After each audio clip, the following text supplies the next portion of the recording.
Hi, everyone. I'm Michael Manrique, and I'm one of the Habit Guys. We teach realtors prospecting habits so they finally become top producing agents. And welcome to the Realtor Habits Podcast, where agents don't need more stuff, they need better habits. Before we get into today's episode, I will let you know this episode is brought to you by our Habit Guys free Facebook group. We all want to prospect consistently and be more organized. Well, to do that, you need to think, do, and act like a top producer. Watch us prospect live and teach you every week for free how to get more listings, learn what to say over the phone to not sound salesy and instead make friends, learn all the highs and lows that comes with prospecting, and get answers to your questions in real time. All you have to do is visit us at habitguys.com/Facebook. Again, that's habitguys.com/Facebook, and learn all the skills top producers use in a day-to-day business. If you know anyone that can gain value from this podcast, please do us a huge favor and share it with them. We're here to help as many realtors as possible, and we appreciate your help to do so. All right, let's get into today's episode. Today's episode is called The Most Important Line You Should Be Using When Prospecting Cold Leads. Recently, during a group coaching session, I had a student bring up a challenge where he was reverting back to when he was calling a cold lead and the intended prospect did not answer the phone. He was sharing with us that he was having difficulty just following the script that we recommend. And specifically that part of the script. So we talked about what he can do in his environment, understanding that some of this isn't his fault, right? Some of this he can prepare for, he can practice for. We talked about different solutions to get him on track and to leverage the language that he wanted to use.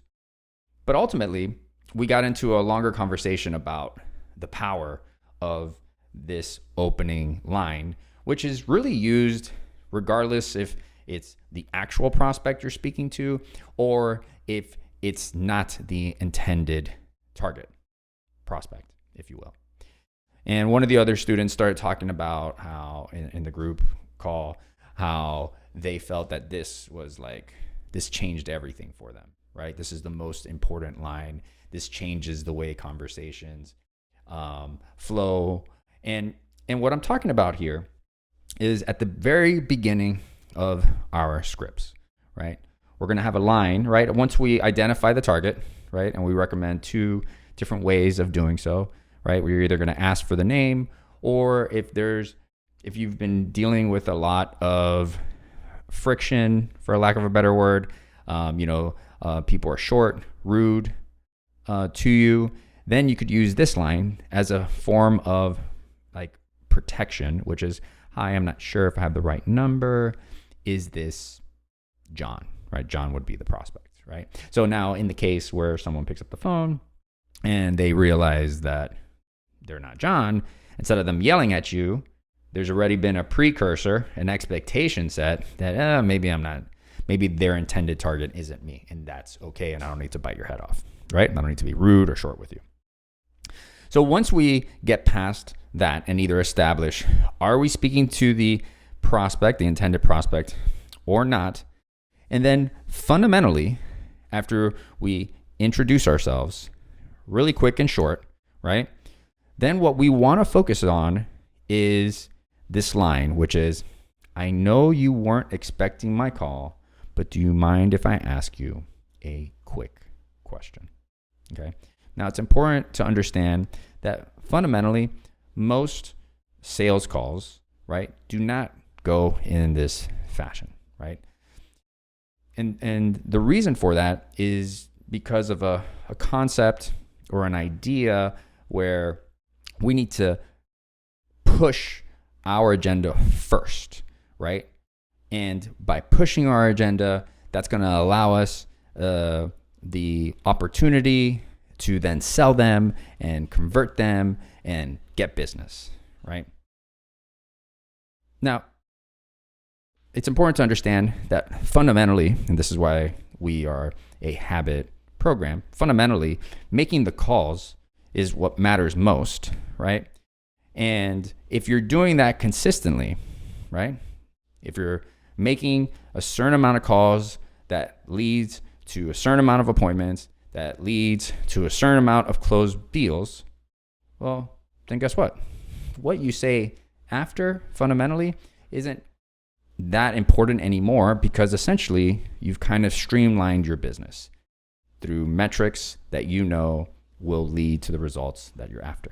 Now, if you have not gotten there, it is important to prospect consistently fundamentally.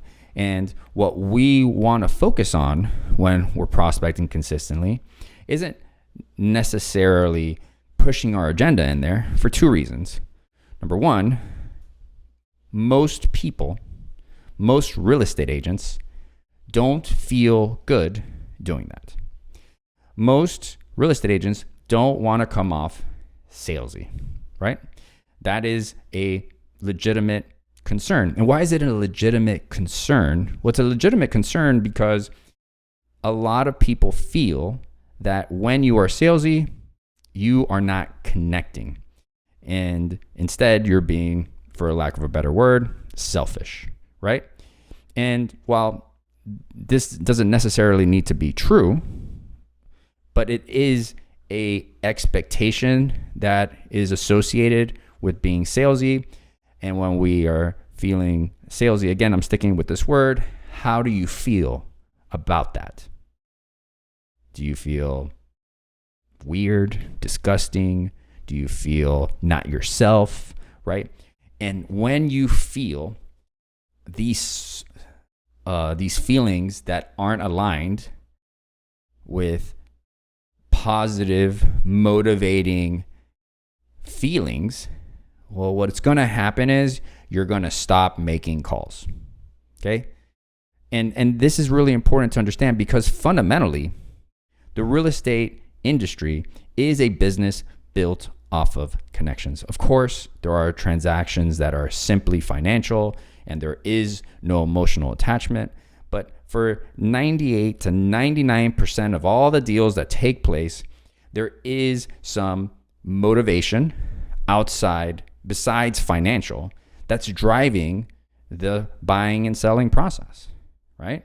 It has to do with one's family, one's goals, one's things that they want to achieve that are more intimate, right? Versus just numbers, okay? And with that being said, for us to get there, it's really important fundamentally for us to have a opening line after we establish if this is the prospect or not, that allows for conversation to take place. Once conversation is taking place, then it is the key component to allow a future relationship to be nurtured and to be maintained going forward. So this is where the power of this line comes from. Not only is it not expected by the recipient, 9 out of 10 times, if not more, right? And the line again is, I know you weren't expecting my call, but do you mind if I ask you a quick question? But the other thing is that you don't feel salesy.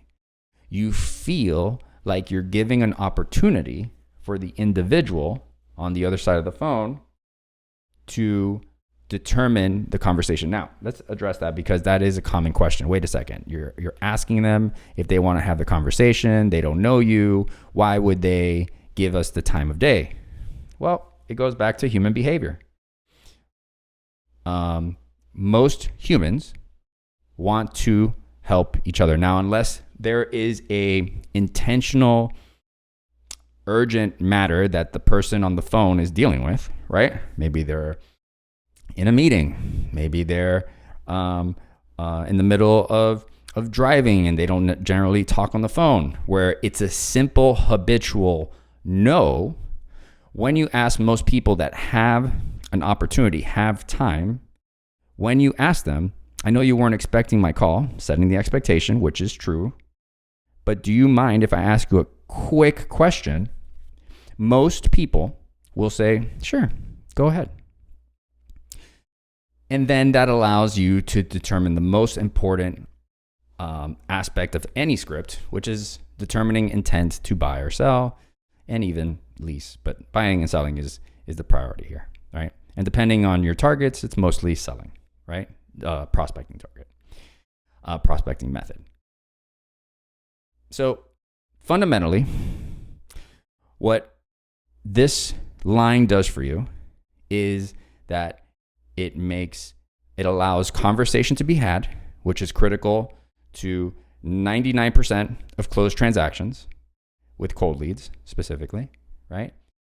And it allows you to feel less salesy, which makes you feel better about what you're doing. And when you feel better about what you're doing, you're more than likely going to do it again. And this is a fundamental principle to building the habit of prospecting. All right. So I know I talked about a lot about the script. If you're interested in downloading our free guides, our free scripts, where this line I mentioned is located, go to HabitGuys.com/free. Again, that's HabitGuys.com/free. And go ahead and use the scripts to your liking. Let us know what you think in the comment section. Really appreciate that. In closing, here is the missing piece to your business. It's accepting that when you know better, you do not necessarily do better. You do better when you change your habits. Let us help.